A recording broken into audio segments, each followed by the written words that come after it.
Ayan po, hello po sa inyong lahat at welcome sa aking channel.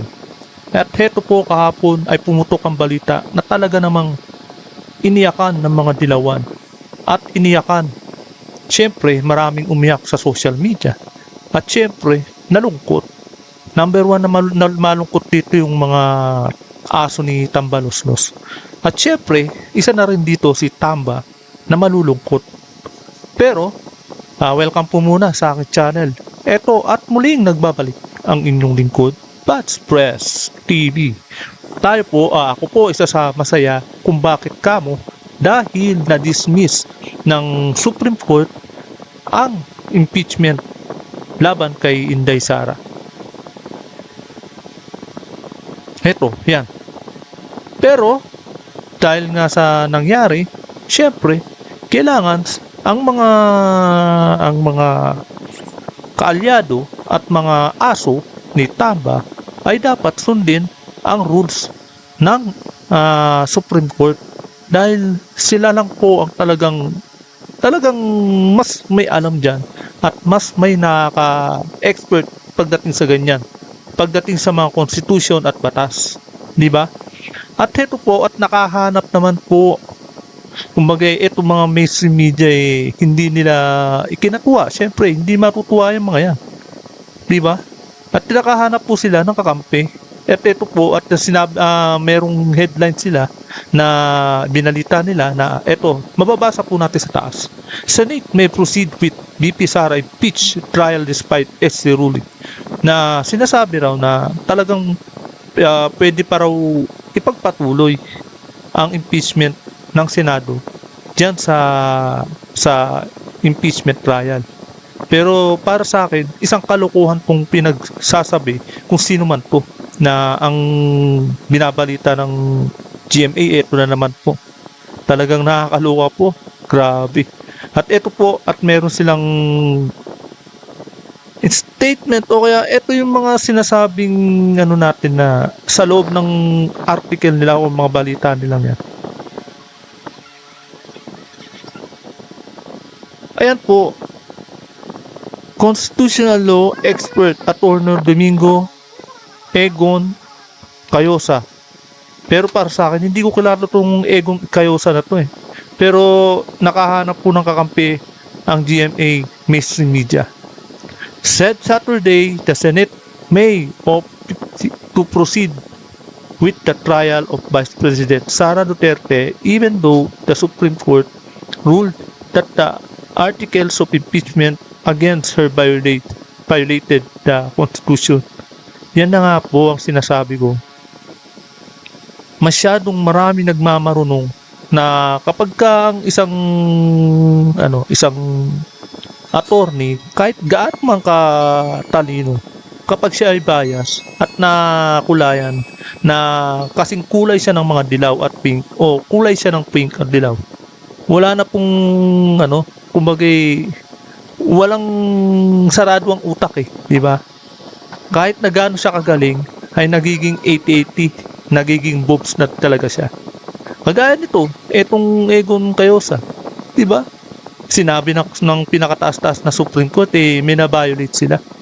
May na gawa silang sa rules nila, inabuso nila yung rules nila. Kumbaga, dinalan nila sa Bicol Express sa mga shortcut. Yan po ang unang talagang nasilip ng Supreme Court. Kung tutusin, tinatanong sila kung ano yung pinagpapaliwanag yung mga congressman, ang mga prosecutor, kung ano ba yung ginawa nilang pag-proceed diyan sa impeachment niya. Nagmamagaling pa. Talagang tinitira pa nilang Supreme Court na pwede naman sila makontempt nun. Kasi palibasa, kung ano yung ginagawa nila sa resource person nila, ayaw naman nilang ginagawa sa kanila. Di ba? Gusto nila, sila ang batas. Mambihira. Ito po tuloy natin. Cayosa, a former President of the Integrated Bar of the Philippines, IBP, said the legislative may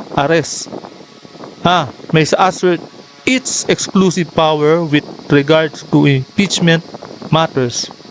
What remains to the scene na kung ano yung nakikita. Bagay, kayo sa said is the senators action and they have the numbers to set the trial in motion. Oh, sa, sa talaga lang ha, yung sinasabi niya, talagang tiwalang-tiwala no, sa kalukuhan talaga.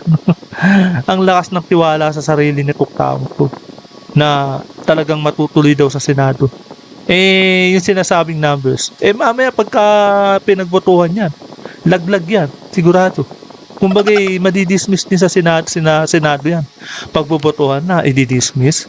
Eh, sinasabi na nga ng korte. Eh, nagkaroon na tuloy ng idea ang senador. Malamang at sa malamang. Kaya siguro hindi na ituloy-tuloy ng Senado ang pag-impeachment kay BP Sara dahil may nakikita rin talaga sa nabutas na etong na nga yun. Yan na nga yun yung nakikita nilang butas. 'Di ba? Matagal na yan eh.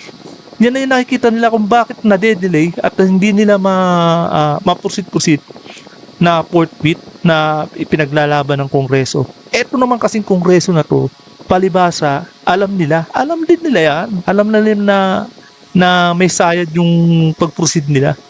May butas. Kaya akala nila, mapukuha nila sa pressure yung mga senador na mapuproceed ang pag-trial, mapuportwit. Diba? Ganun may sinasabi nila, pinagpipilitan nila noon.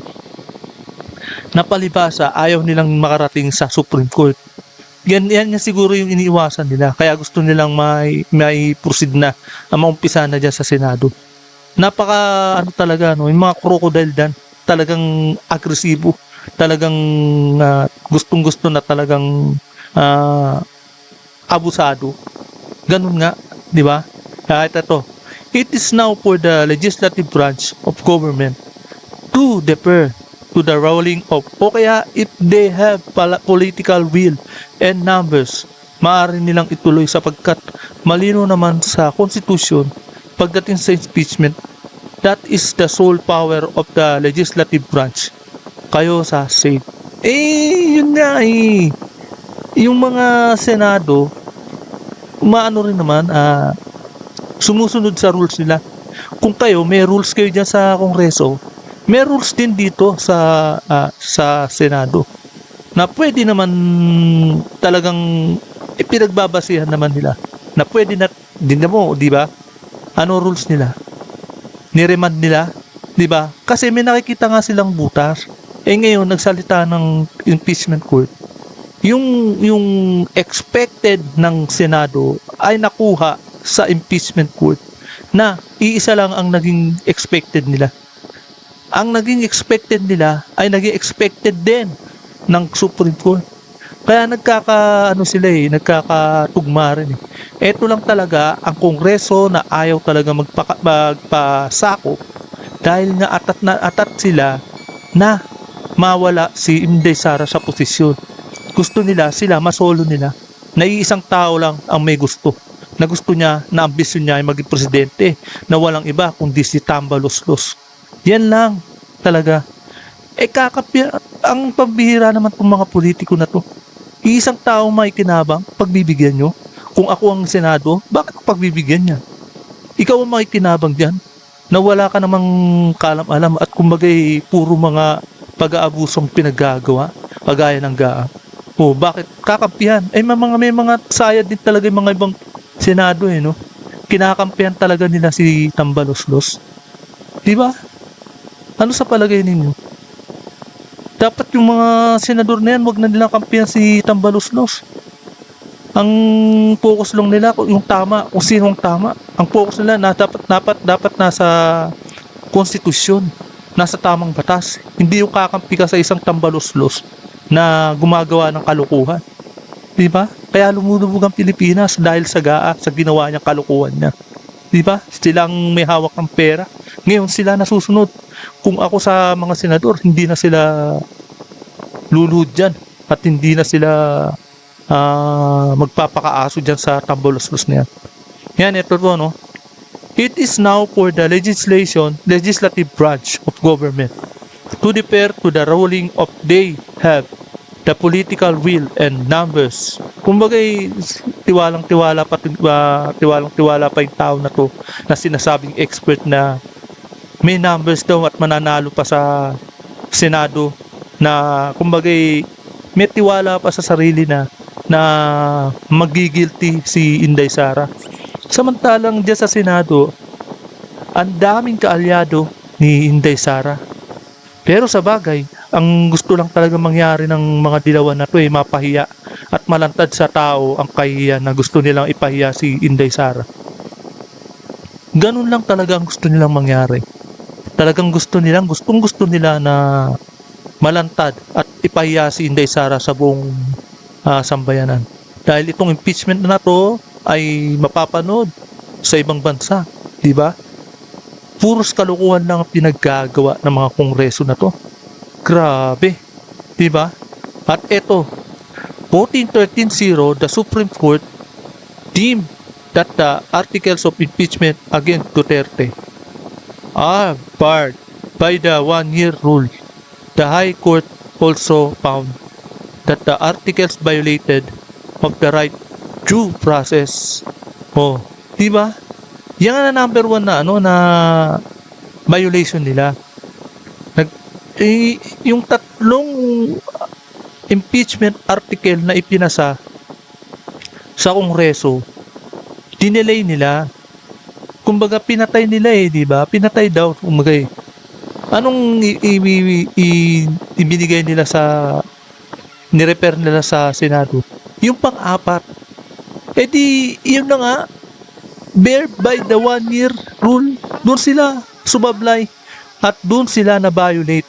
Unang-una, dyan sila na-violate sa ginawa nilang yung pagproseso. Na-delay ng Secretary of General ng Committee of Justice. Dinelay niya talaga. Di ba? At ito po ang susunod. The SC decision is immediately executory but the motion for reconsideration may be filed. At ito naman po Yan, ito yung susunod. The SC decision is immediately executory. Teka, lalakyan po natin. Hindi po mabasa. Grabe. Ayan. Ito po. Ayan. The SC decision is immediately executory but a motion for reconsideration may be filed. As if the Senate and House of Representatives cannot act to comply with the SC ruling. Kaya said, pwede kung igiit nila yung kanilang exclusive power sa proseso ng impeachment. Of course, yung iba sinasabi mag-defer na lang dan sa Supreme Court. But malinaw kasi ang Constitution pagdating sa impeachment, it is for the Senate to decide. Yan ang impeachment court. Kumbaga may sarili silang rule. Pero ang ginawa nila talaga, inabuso nila. Pero dito, ang pagsablay nila sa rules nila na pag-abuso ay hindi naman po pwedeng sila lang ang gagawa ng kalukuhan. Hindi po pwede yan. Nasilip pa rin po sila at may karapatan magreklamo ang nasasaktan kagaya ni Vice President na ginawang kalukuhan ng Kongreso. Kaya nga nakarating na Supreme Court dahil ang takbuhan talaga nila ay ang Supreme Court talaga. Yang ginawa ng Kongreso na yan, puros mga basura ang pinagagawa nila. Yan, ito po malinaw ho kasi ang konstitusyon pagdating sa impeachment. May sarili silang rules sa impeachment. Tapos pagdating sa Senado, pag sila naman ang gumawa ng kalokohan at pag hindi sumang-ayon sa kanila, sila naman ang maninita sa Senado. Di ba? Kaya nga ang hirap sa kanila. Alam na nila na hindi papasa at hindi na at mababasura na impeachment eh. Kaya panay na lang ang ngawa ng mga kongreso. Di ba nagpadasal pa sila? Kumbaga ikala mo namatay. Pinagdasal pa nila yung impeachment trial, impeachment complaint. Dinala pa sa altar. Ito naman they can do that if they assert the exclusive power. Hindi, ito na pala. Insofar as some people think there is the judicial overreach, maaari naman niyang i-disregard ng Senado at maituloy ang insofar as some people think there is a judicial overreach, the Senate can disregard that decision and proceed with that trial kayo sa Senate. Nako, ayan ang hindi maaari. Etong si Mr. Cayosa, dinidiktahan niya ang desisyon ng Senado. Kumbagay, inuunahan na nila. Yan talaga ang mga dilawan talaga eh. Talagang sila ang diktador. Gusto nila sila ang masusunod. Gusto na nilang, kumbagay, sumablay na sila sa Korte Suprema at hindi na nila kakampi. Akala nila magiging kakampi nila. Etong mga kamara, hindi na nila kakampi ang Supreme Court at eto naman bumabalik sila sa Senado. Malamang at magmamakaawa itong mga to. At siguradong parang luluhod na rin to sa Senado na may tuloy lang. Grabe. Sigurado ko may gumagapang na dyan sa Senado na gusto na lumapit, especially sa Senate President na gusto nang may tuloy. Of course, syempre, may lumalapit sa, baka may lumalapit na sa Senate President na gusto na talagang ituloy ang impeachment na to. Buti na lang, hindi naging Senate President si Tito Soto na isa rin to sa mga nagmamataas na akala mo mas magaling pa siya sa Supreme Court na gusto niyang ituloy. Imagine, gusto raw niya ipag-aralan samantalang nagdesisyon na yung Supreme Court. Tapos, ang gusto niya ipag-aaralan niya raw. Grabe. Kala mo graduate sa, sa College of Law. Samantalang sa school bukol lang naman graduate na wala namang talagang alam sa batas. Kaya lang siya nagkaroon ng alam sa batas kasi experience niya. Ilang taon na rin dyan si Tito Soto sa Senado, pabalik-balik, di ba? At least may natutunan siya mga batas, pero hindi naman siya kagaya na nagsunog ng kilay ng mga judges para mag-aral ng batas, di ba? Kung bagay, inuunahan niya pa kung anong naging desisyon ng batas. Kaya itong si Tito Soto na kala mo siya ang mas magaling kaysa sa justice dyan sa Supreme Court, nagkakamali siya. Hindi niya alam, kaya lang siya dibonoto ng mga tao dahil kilala siya noon pa. Kaya matibay ng niya kumbaga matibay na yung mga boto niya solid na yan kasi kilala siya sa pagiging komedyante. At syempre, dyan sa Itbulaga, kilala siya, di ba? Kaya kung ako sa kanya, bumalik na lang siya sa Itbulaga. Yan ang maganda, di ba? Eto the former VP president said the Supreme Court itself recognized that the Senate impeachment court is sui generis, meaning it operates equally and independently on its own. Kumbaga may sariling desisyon ng korte ang Senado. Imagine, kumbaga ito rin naman ang pagbabasihan ng mga senador nasa tamang landas ang Supreme Court. Sila yung pinakataas-taasa. Di ba? Kaya mas maganda sa mga senador maging abogado talaga. Talagang alam nila kung ano yung nararapat. Di ba? Kaya pagdating dyan sa Senado, baka pagbotohan din yan. At syempre, malaki ang lamang ni Inday Sara dyan kung pagbobotohan niya tungkol sa dismissal na talagang ipaglalaban ni Marcoleta yan. Pagkaganyan. Pagdating sa 20th Congress, malamang at sa malamang, ayan ang pagdedebatihan nila. At iyan ang pagbobotohan nila tungkol sa sinabi ng Supreme Court na kung ano yung magiging desisyon nila kung yung mga violation munang mapapagkasunduan nila. At pangalawa, ano bang itatawid nila dyan? Diba? Terminated na nga sa 19th Congress eh. Doon pa sila mahirapan. Kung paano nila maitatawid sa 20th Congress? Paano yan kung may humarang?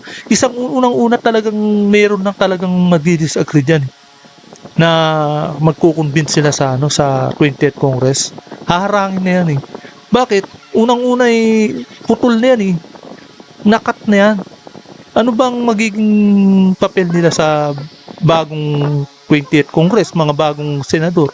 Siyempre, magrereklamo na yan. Siyempre, unang-una sasabihin nila, hindi na namin nagampanan yung unang 19th Congress eh. Hindi namin nasubaybayan eh. Bago lang kami, bagong senador lang kami. Kaya kailangan mapagdesisyonan muna namin kung may tutuloy ba to o hindi sa 20th Congress. O di ba? At syempre, ay paliwanag naman ng bawat isa na kung ano yung naging violation netong impeachment process nito ng mga diyan sa Kamara. At ito po tuloy natin.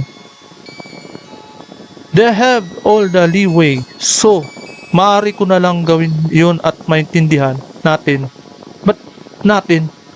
Ba't idinadamay mo pa kami? Grabe. Ikaw lang yun. So, we understand that we can proceed with but that all depends, and mali ka. But all depends, if they have the political will or the numbers to proceed with the impeachment trial. Nagmamalaki itong kayosa na meron daw silang number na talagang may tatawid at may tutuloy ng Senado ang impeachment trial. Ganyan po kasarado ang utak netong kayosa at ganyan po talagang saradong utak ng mga dilawan. At isa na rin itong mainstream media na to. Kaya nila kaya nila inilabas to eh. Dahil malungkot din sila. Ayaw nila ibalita na positive na talagang hindi ma-impeach si Inday Sara. Kaya nila nilabas to at binalita na to dahil gusto pala siguro nila talagang ma-impeach pa si Inday Sara. Wala na sila kakampi. Hindi naman nila kakampi ang Supreme Court dahil na-dismiss na. Kaya ito po, susunod ay ito. Ayan. With regard to proceeding with the trial despite the SC decision, Senator Bam Aquino and the impeachment trial shall proceed as he called on fellow senators to immediately hold a caucus to discuss the decision, which they said ignored the Senate contribution duty. Ito kasi si Bam Aquino talagang napabalitang gusto niyang i-proceed ang impeachment trial na talaga namang si Bam Aquino ay talagang sarado ang utak. Grabe. Kaya ka nga inendorso ng Iglesia ni Cristo eh. Dahil isa ka sa mga pwedeng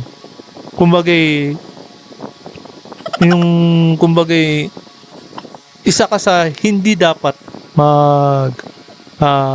magpapatuloy ng impeachment trial. Kumbaga against ka sa impeachment trial. Diba? In-endorse ko ng INC, Iglesia ni Cristo, samantalang dahil ang Iglesia ni Cristo ay ayaw ng impeachment trial. Ay against sila sa maaaring mangyaring impeachment trial dyan kay Inday Sara. At eto ka naman, Bam Aquino, wala kang utang na loob. Kumbaga hindi mo inaalala nang bumoto sa'yo at nag-endorse sa'yo ay ayaw sa impeachment trial. Talagang dilawan nga naman. Kasi hindi na mawawala talaga ang pagkadilaw ni Bam Aquino. Talagang yan na talagang problema sa mga dilawan. At eto pa, no, Senador Vicente Tito Soto III, for his part, said he is still studying the SC decision and is seeking advice on the matter. Kita nyo? Bakit pag-aaralan pa ni Tito Soto? Wala kang alam sa batas. Mas marunong ka pa sa sa Supreme Court. Palibasa, mas mataas ang school bukol kaysa sa Supreme Court. Graduate ka nga sa school bukol, di ba? Anong level ba ng Supreme Court ay College of Law? Di ba? Kumbaga tinaasan mo na yung College of Law sa pamamagitan ng school bukol lang yan. Kaya si Tito Soto dapat bumalik na to sa Itbulaga. Walang alam sa batas to. Wala talaga, sarado utak eh. Matagal na pinaglalaban samantalang gusto niyang ang utak niya nasa sa kamera eh. Grabe. Being a member of the impeachment court, I would rather hear what the House of the Representative has to say. I was just told by the legal luminary that in the situation we can disregard the SC decision. Let me study that advice. Kita mo? Grabe. Anong kalokohan talaga ang nasa utak ng senador na to? Talagang highest to the level na naungusan niya pa ang Supreme Court. Grabe. Simula't simula pa lang sa una eh. Ang ingay na niyan na talagang kung ano yung nasa utak niya. Impeachment trial talaga gusto niyang ituloy. Tapos nung bandang kalagitnaan eh, nung manalo siya talaga, grabe. Gusto niya mag-forfeit kahit na anong mangyari. Wala siyang ginawang maganda kundi putak ng putak. Talagang gusto niya ginakalaban niya yung Supreme Court. Grabe, nakakahiya, nakakadiri. Kumbaga Supreme Court na, inuunahan mo pa. Gusto mo ikaw ang magaling kaysa sa Supreme Court. Grabe. Kaya yan po, hanggang dito na lamang po. Siyempre, wala namang ibang mabalita na ang mga mainstream media, di ba? Wala na silang ibang gustong mangyari. Nagdesisyon ng SC Supreme Court. Siyempre, against sila dyan. Yung mga mainstream media, ayaw na ayaw nila yan. Diba? Matagal na nilang gustong ma-impeach si Inday Sara. Mga talagang mga walang kwentang mainstream media talaga. Gusto lang talaga hindi para sa taong bayan. Imagine kapag natuloy ang impeachment trial, magkakawatak-watak tayo. At syempre, ang una nating problema, yung GAA at yung baha. Diba? Yung budget. Marami nang may problema sa baha. Bakit hindi pa iyon ang unahin ni Tito Soto? Tama, paimbestigahan niyang GAA. Pero dapat, nasa isip niya rin yung pagbaha ng buong Metro Manila. Etong NCR, binabaha na tayo. Grabe, sunod-sunod po ang bagyo. Dapat masolusyonan po nito, Mr. Soto. Grabe po kayo. Kaya eto po, hanggang dito na lamang po. At kung hindi ka pa nakapag-subscribe, please subscribe my channel para lagi kang updated sa bawat upload ko. Maraming salamat po.